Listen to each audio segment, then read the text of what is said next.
Lectura del libro El conflicto de los siglos de Elena Harmon de White, capítulo 3, una era de tinieblas espirituales. El apóstol Pablo, en su segunda carta a los tesalonicenses, predijo la gran apostasía que había de resultar en el establecimiento del poder papal. Declaró respecto al día de Cristo: ese día no puede venir sin antes venga primero la apostasía, o sea revelado el hombre de pecado, el hijo de perdición, el cual se opone a Dios y se ensalza sobre todo lo que se llama Dios, o que es objeto de culto, de modo que se siente en el templo de Dios, ostentando que Él es Dios. Segunda de Tesalonicenses 2, 3 y 4. Y además el apóstol advierte a sus hermanos que el misterio de iniquidad está ya obrando. Versículo 7. Ya en aquella época veía él que se introducían en la iglesia errores que prepararían el camino para el desarrollo del papado. Poco a poco, primero solapadamente y a hurtadillas, y después con más desembozo, conforme iba cobrando fuerza y dominio sobre los espíritus de los hombres, el misterio de iniquidad hizo progresar su obra engañosa y blasfema. De un modo casi imperceptible, las costumbres del paganismo penetraron en la iglesia cristiana. El espíritu de avenencia y de transacción fue coartado por algún tiempo por las terribles persecuciones que sufriera la iglesia bajo el régimen del paganismo.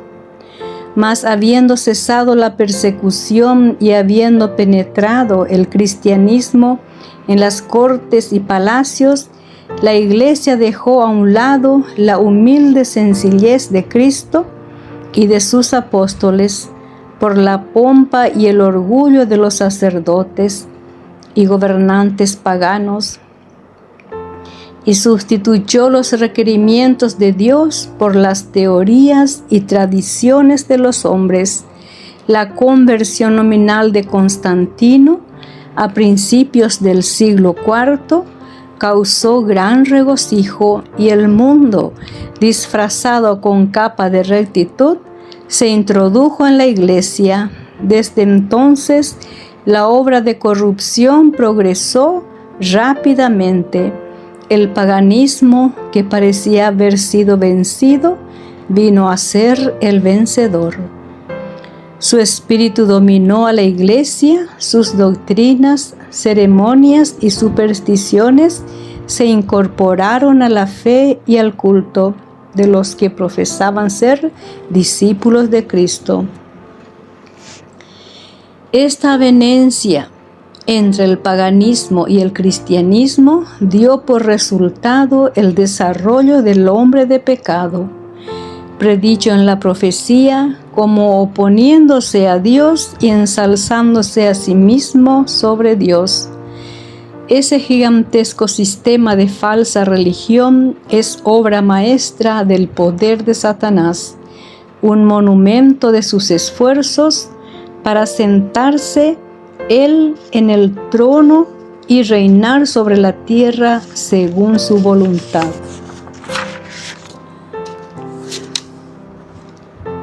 Satanás se había esforzado una vez por hacer transigir a Cristo.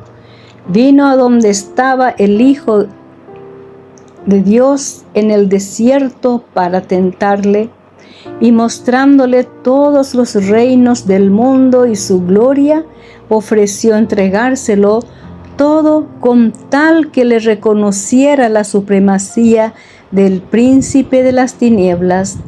Cristo reprendió al presuntuoso tentador y lo obligó a marcharse.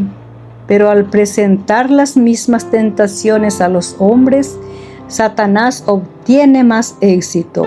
A fin de asegurarse honores y ganancias mundanas, la Iglesia fue inducida a buscar el favor y el apoyo de los grandes de la tierra, y habiendo rechazado de esa manera a Cristo, tuvo que someterse al representante de Satanás, el obispo de Roma.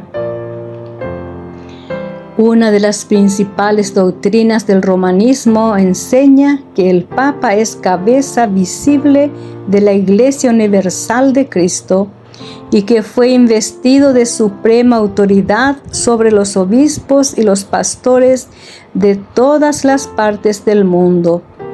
Aún más, al Papa se le han dado los títulos propios de la divinidad.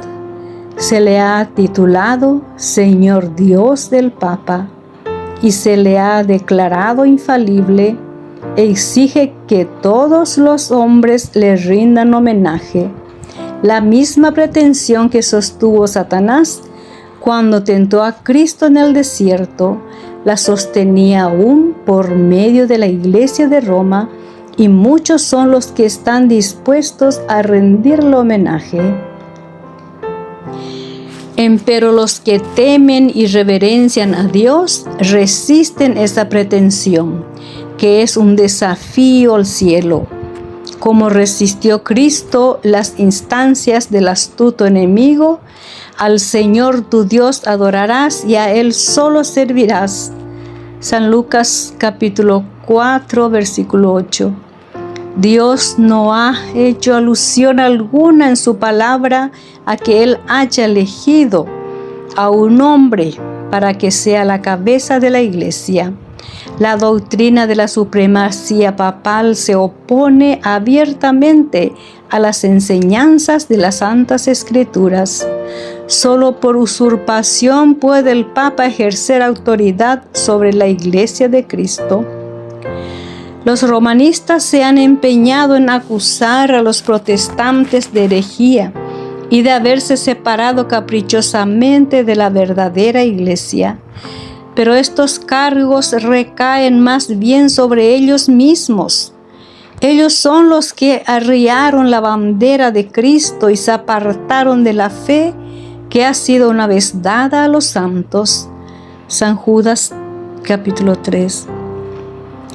Bien sabía Satanás que las sagradas escrituras capacitarían a los hombres para discernir los engaños de él y para oponerse a su poder. Por medio de la palabra fue como el mismo Salvador del mundo resistió los ataques del tentador. A cada asalto suyo, Cristo presentaba el escudo de la verdad eterna diciendo: escrito está. A cada sugestión del adversario oponía él la sabiduría y el poder de la palabra. Para mantener su poder sobre los hombres y establecer la autoridad del usurpador papal, Satanás necesita que ellos ignoren las santas escrituras. La Biblia ensalza a Dios y coloca a los hombres, seres finitos, en su verdadero sitio. Por consiguiente, hay que esconder y suprimir sus verdades sagradas. Esta fue la lógica que adoptó la Iglesia romana. Por centenares de años fue prohibida la circulación de la Biblia. No se permitía a la gente que la leyese ni que la tuviese en sus casas, y sacerdotes y prelados sin prejuicios interpretaban las enseñanzas de ella para sostener sus pretensiones. Así fue como el Papa vino a ser reconocido casi universalmente como vicegerente de Dios en la tierra, dotado de autoridad sobre la Iglesia y el Estado. Una vez suprimido lo que descubría el error, Satanás hizo lo que quiso. La profecía había declarado que el papado pensaría mudar los tiempos y la ley, Daniel 7:25. No tardó en iniciar esta obra para dar a los convertidos del paganismo algo que equivaliera al culto de los ídolos y para animarles a que aceptaran nominalmente el cristianismo. Se introdujo gradualmente en el culto cristiano la adoración de imágenes y de reliquias. Este sistema de idolatría fue definitivamente sancionado por decreto en un concilio general. Para remate de su obra sacrílega, Roma se atrevió a borrar de la ley de Dios el segundo mandamiento, que prohíbe la adoración de las imágenes, y a dividir en dos el último mandamiento para conservar el número de estos. El espíritu de concesión al paganismo fomentó aún más el desprecio de la autoridad del cielo, obrando por medio de directores inconversos de la Iglesia. Satanás atentó también contra el cuarto mandamiento y trató de echar a un lado el antiguo sábado, el día que Dios había bendecido y santificado. Génesis capítulo 2, versículos 2 y 3. Para colocar en su lugar el día festivo observado por los paganos como el venerable Día del Sol. Este intento no se hizo al principio abiertamente. En los primeros siglos, el verdadero día de reposo, el sábado, había sido guardado por todos los cristianos, los cuales, siendo celosos de la honra de Dios y creyendo que su ley es inmutable, respetaban escrupulosamente la santidad de sus preceptos. Pero Satanás procedió con gran sutileza por medio de sus agentes para llegar al fin que se propusiera. Para llamar la atención de las gentes hacia el domingo, fue declarado día de fiesta en honor a la resurrección de Cristo. Se celebraban servicios religiosos en ese día. No obstante, se lo consideraba como día de recreo y seguía guardándose piadosamente el sábado.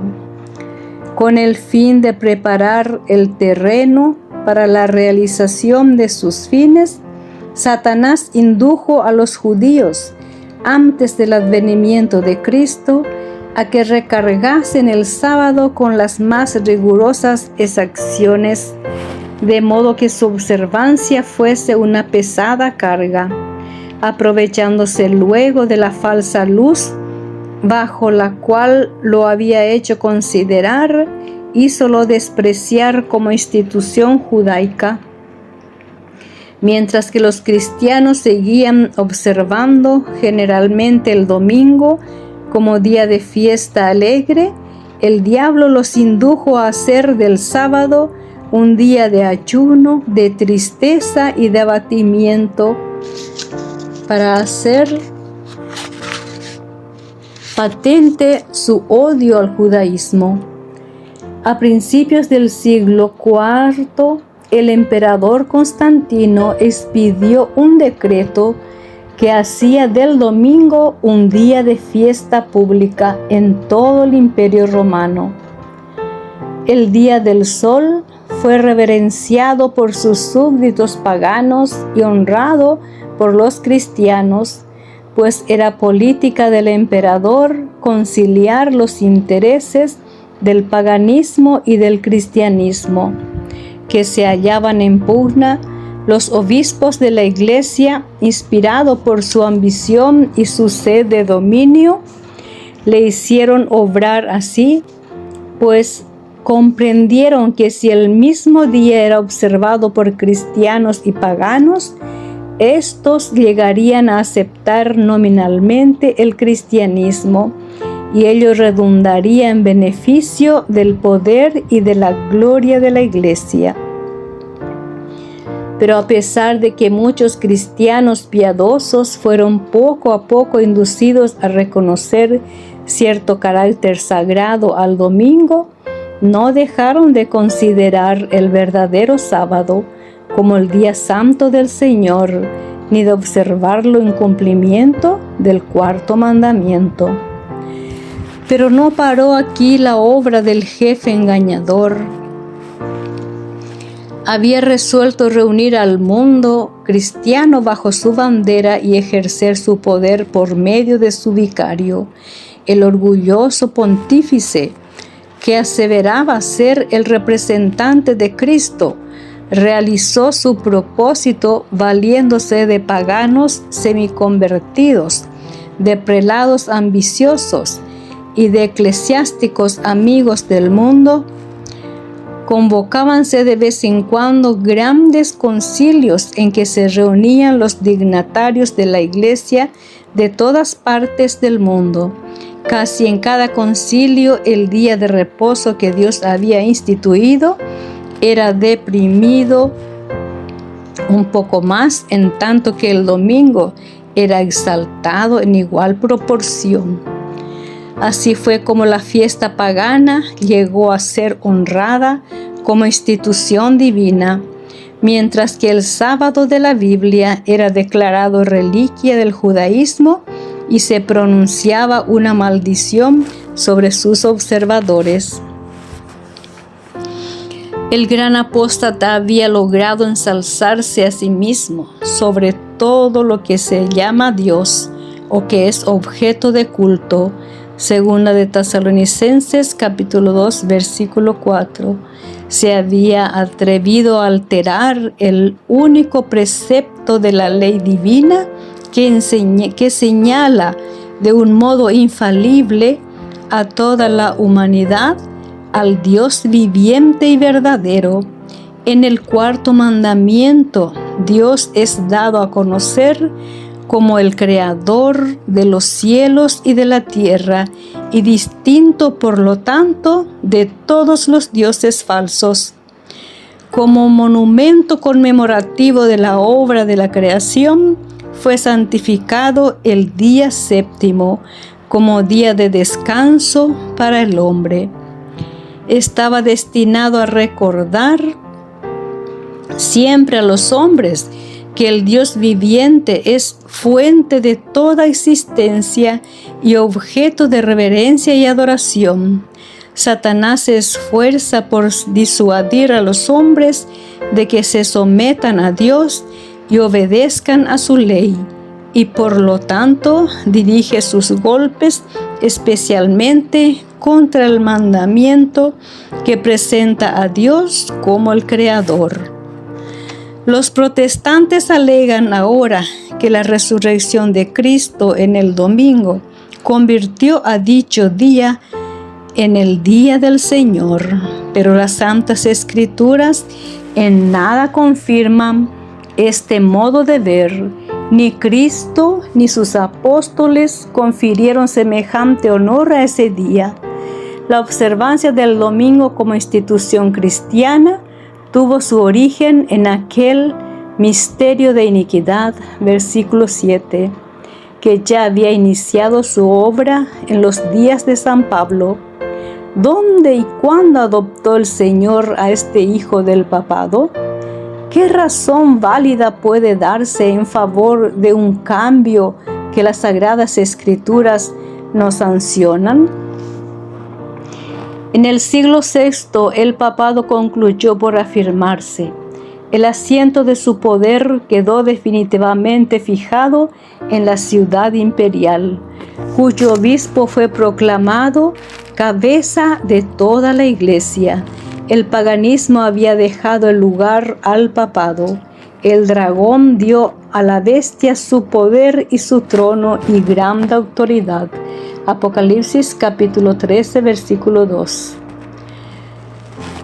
Entonces empezaron a correr los 1260 años de la opresión papal predicha en las profecías de Daniel y en el Apocalipsis. Daniel capítulo 7, versículo 25. Apocalipsis capítulo 13, versículos 5 al 7. Los cristianos se vieron obligados a optar entre sacrificar su integridad y aceptar el culto y las ceremonias papales, o pasar la vida encerrados en los calabozos, o morir en el tormento, en la hoguera o bajo el hacha del verdugo. Entonces se cumplieron las palabras de Jesús: seréis entregados aún de vuestros padres y hermanos y parientes y amigos, y matarán a algunos de vosotros, y seréis aborrecidos de todos por causa de mi nombre. San Lucas capítulo 21, versículos 16 y 17. La persecución se desencadenó sobre los fieles con furia jamás conocida hasta entonces, y el mundo vino a ser un vasto campo de batalla. Por centenares de años, la Iglesia de Cristo no halló más refugio que en la reclusión y en la oscuridad. Así lo dice el profeta. Y la mujer huyó al desierto, donde tiene lugar aparejado de Dios, para que allí la mantengan 1260 días. Apocalipsis capítulo 12, versículo 6. El advenimiento de la Iglesia romana al poder marcó el principio de la Edad Media. A medida que crecía su poder, las tinieblas se hacían más densas. La fe pasó de Cristo, el verdadero fundamento, al Papa de Roma. En vez de confiar en el Hijo de Dios para obtener el perdón de sus pecados y la salvación eterna, el pueblo recurría al Papa y a los sacerdotes y prelados a quienes él invistiera de autoridad. Se le enseñó que el Papa era su mediador terrenal y que nadie podía acercarse a Dios sino por medio de él. Y andando el tiempo se le enseñó también que para los fieles el Papa ocupaba el lugar de Dios y que por lo tanto debían obedecerle implícitamente. Con solo desviarse de sus disposiciones, se hacían acreedores a los más severos castigos que debían imponerse a los cuerpos y almas de los transgresores. Así fueron los espíritus de los hombres desviados de Dios y dirigidos hacia hombres falibles y crueles. Sí, aún más, hacia el mismo príncipe de las tinieblas que ejercía su poder por intermedio de ellos. El pecado se disfrazaba como manto de santidad. Cuando las santas escrituras se suprimen y el hombre llega a considerarse como este supremo, ¿qué otra cosa puede esperarse sino fraude, engaño y degradante iniquidad? Al ensalzarse las leyes y las tradiciones humanas, se puso de manifiesto la corrupción que resulta siempre del menosprecio de la ley de Dios. Días azarosos fueron aquellos para la Iglesia de Cristo. Pocos, en verdad, eran los sostenedores de la fe, aun cuando la verdad no quedó sin testigos. A veces parecía que el error y la superstición concluirían por prevalecer completamente y que la verdadera religión iba a ser desarraigada de la tierra. El Evangelio se perdía de vista mientras que las formas de religión se multiplicaban y la gente se veía abrumada bajo el peso de exacciones rigurosas. No solo se le enseñaba a ver en el Papa a su mediador, sino aún a confiar en sus propias obras para la expiación del pecado. Largas peregrinaciones, obras de penitencia y adoración de reliquias, la construcción de templos, relicarios y altares, la donación de grandes sumas a la iglesia. Todas estas cosas y muchas otras parecidas les eran impuestas a los fieles para aplacar la ira de Dios o para asegurarse su favor, como si Dios a semejanza de los hombres se enojara por pequeñeces o pudiera ser apaciguado por regalos y penitencias. Por más que los vicios prevalecieran, aún entre los jefes de la Iglesia romana, la influencia de esta parecía ir siempre en aumento. A fines del siglo VIII, los partidarios del Papa empezaron a sostener que en los primeros tiempos de la Iglesia tenían los obispos de Roma el mismo poder espiritual que a la fecha se arrogaban. Para dar su acerto visos de autoridad, había que valerse de algunos medios que pronto fueron sugeridos por el padre de la mentira. Los monjes fraguaron viejos manuscritos, se descubrieron decretos conciliares de los que nunca se había oído hablar hasta entonces, y que establecían la supremacía universal del Papa desde los primeros tiempos. Y la Iglesia, que había rechazado la verdad, aceptó con avidez estas imposturas. Los pocos fieles que edificaban sobre el cimiento verdadero, 1 Corintios capítulo 3, versículos 10 y 11, estaban perplejos y trabados, pues los escombros de las falsas doctrinas entorpecían el trabajo, como los constructores de los muros de Jerusalén en tiempo de Nehemías. Algunos estaban por exclamar: las fuerzas de los acarreadores se han enflaquecido y el escombro es mucho, y no podemos edificar el muro. Nehemías 4:10. Debilitados por el constante esfuerzo que hacían contra la persecución, el engaño, la iniquidad y todos los demás obstáculos que Satanás inventara para detener su avance, algunos de los que habían sido fieles edificadores llegaron a desanimarse y por amor a la paz y a la seguridad de sus propiedades y de sus vidas, se apartaron del fundamento verdadero. Otros, sin dejarse desalentar por la oposición de sus enemigos, declararon sin temor: no temáis delante de ellos, acordaos del Señor, grande y terrible. Versículo 14. Y cada uno de los que trabajaban tenían la espada ceñida. Efesios 6:17. En todo tiempo el mismo espíritu de odio y de oposición a la verdad inspiró a los enemigos de Dios, y a los siervos de Él necesitaron la misma vigilancia y fidelidad.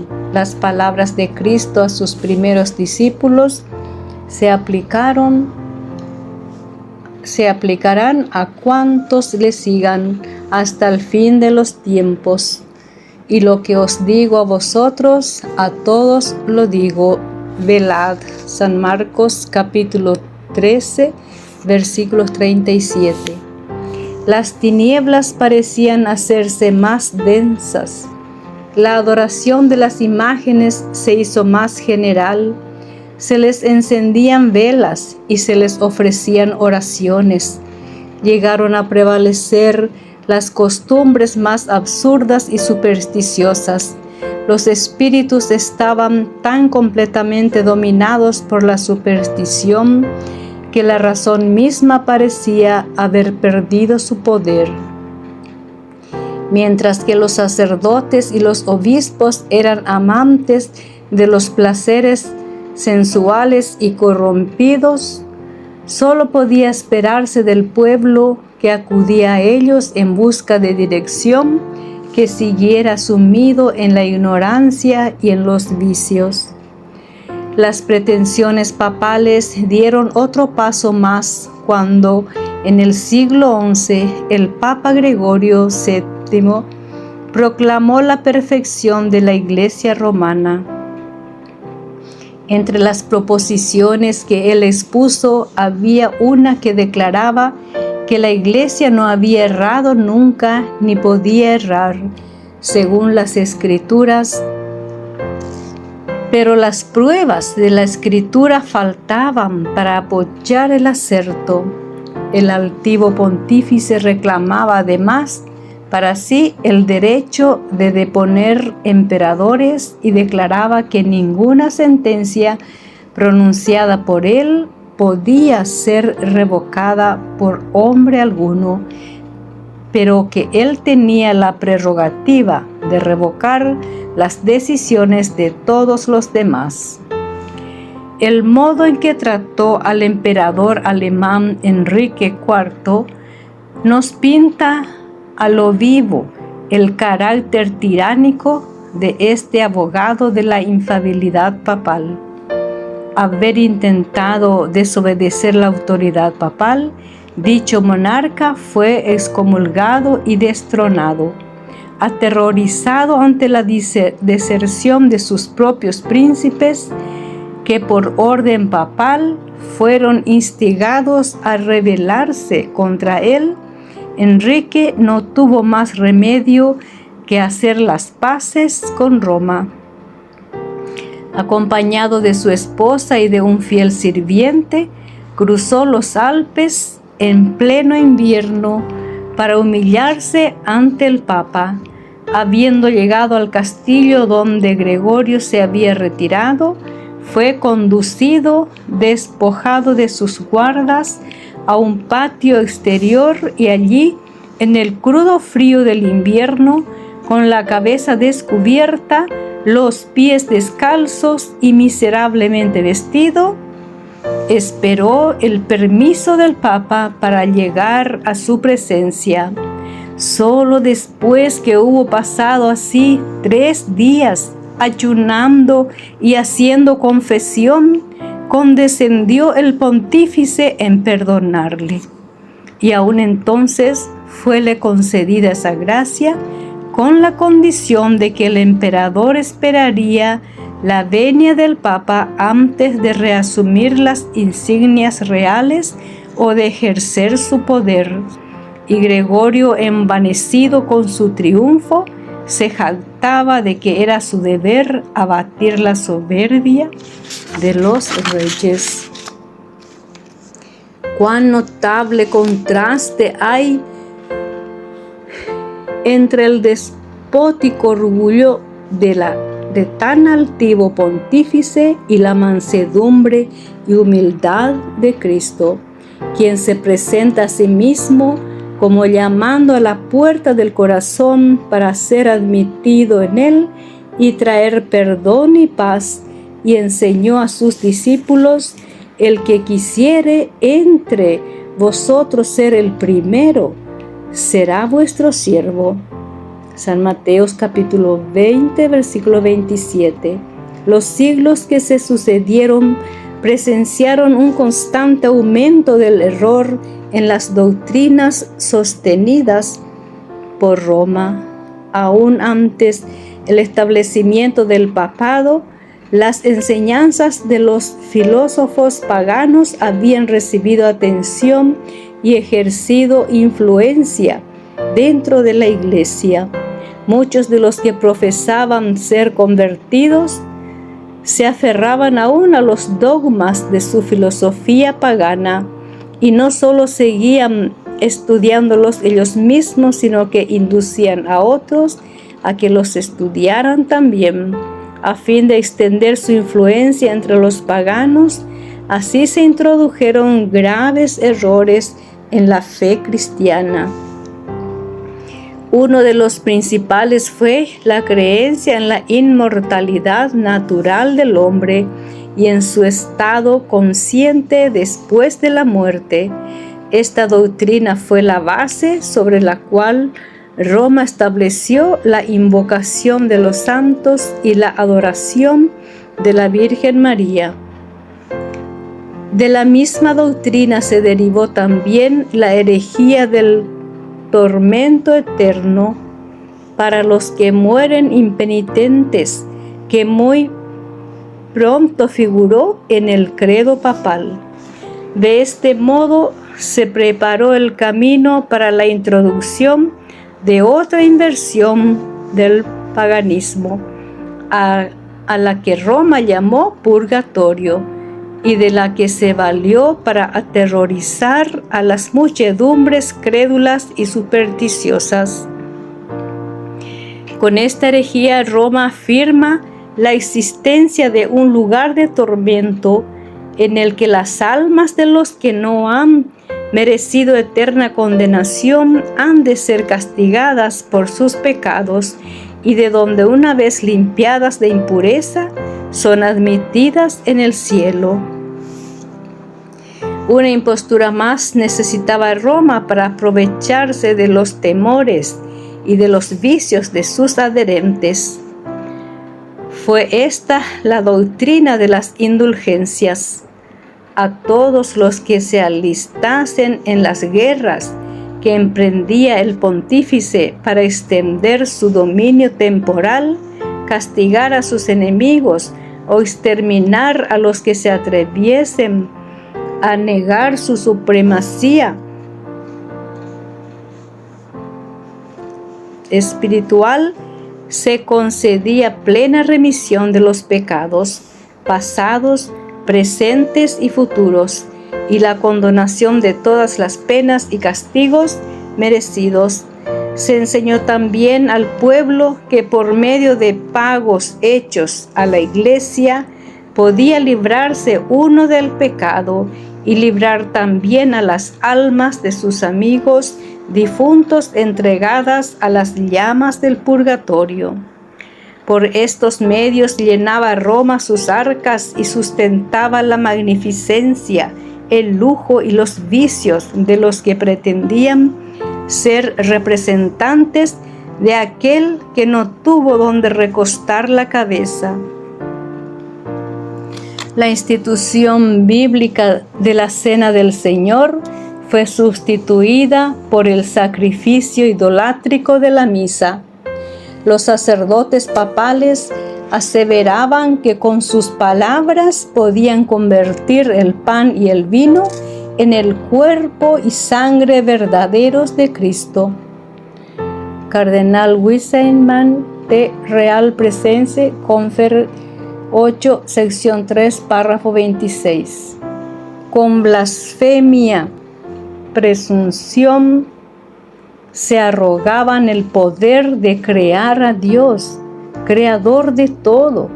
Se les obligaba a los cristianos, so pena de muerte, a confesar su fe en esta horrible herejía que afrentaba al cielo. Muchísimos que se negaron a ello fueron entregados a las llamas. En el siglo XIII se estableció la más terrible de las maquinaciones del papado, la Inquisición. El príncipe de las tinieblas obró de acuerdo con los jefes de la jerarquía papal.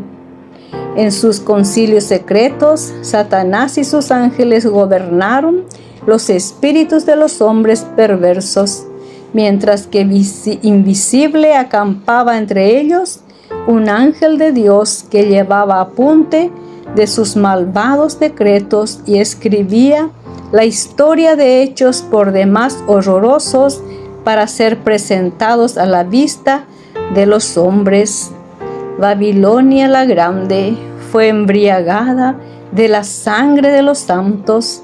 Los cuerpos mutilados de millones de mártires clamaban a Dios venganza contra aquel poder apóstata. El papado había llegado a ejercer su despotismo sobre el mundo. Reyes y emperadores acataban los decretos del pontífice romano. El destino de los hombres en este tiempo y para la eternidad parecía depender de su albedrío. Por centenares de años, las doctrinas de Roma habían sido extensa e implícitamente recibidas, sus ritos cumplidos con reverencia y observadas sus fiestas por la generalidad. Su clero era colmado de honores y sostenido con liberalidad. Nunca desde entonces ha alcanzado Roma tan grande dignidad, magnificencia ni poder. Mas el apogeo del papado fue la medianoche del mundo. Las sagradas escrituras eran casi desconocidas, no solo de las gentes, sino de los mismos sacerdotes. A semejanza de los antiguos fariseos, los caudillos papales aborrecían la luz. A semejanza de los antiguos fariseos, los caudillos papales aborrecían la luz que habría revelado sus pecados.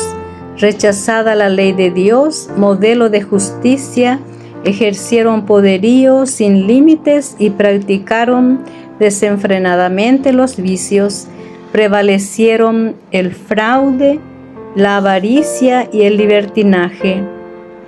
Los hombres no retrocedieron ante ningún crimen que pudiese darles riqueza o posición. Los palacios de los papas y de los prelados eran teatro de los más viles excesos. Algunos de los pontífices reinantes se hicieron reos de crímenes tan horrorosos que los gobernantes civiles tuvieron que procurar deponer a dichos dignatarios de la Iglesia como monstruos demasiado viles para ser tolerados. Durante siglos, Europa no progresó en las ciencias, ni en las artes, ni en la civilización. La cristiandad quedó moral e intelectualmente paralizada. La condición en que el mundo se encontraba bajo el poder romano resultaba ser el cumplimiento espantoso e impresionante de las palabras del profeta Oseas. Mi pueblo está destruido por falta de conocimiento, por cuanto tú has rechazado con desprecio el conocimiento de Dios, yo también te rechazaré, puesto que te has olvidado de la ley de tu Dios, me olvidaré yo también de tus hijos. No hay verdad y no hay misericordia y no hay conocimiento de Dios en la tierra. No hay más que perjurio y mala fe y homicidio y hurto y adulterio. Rompen por todo y un charco de sangre toca a otro. Oseas capítulo 4, versículos 6, 1 y 2. Tales fueron los resultados de haber desterrado la palabra de Dios.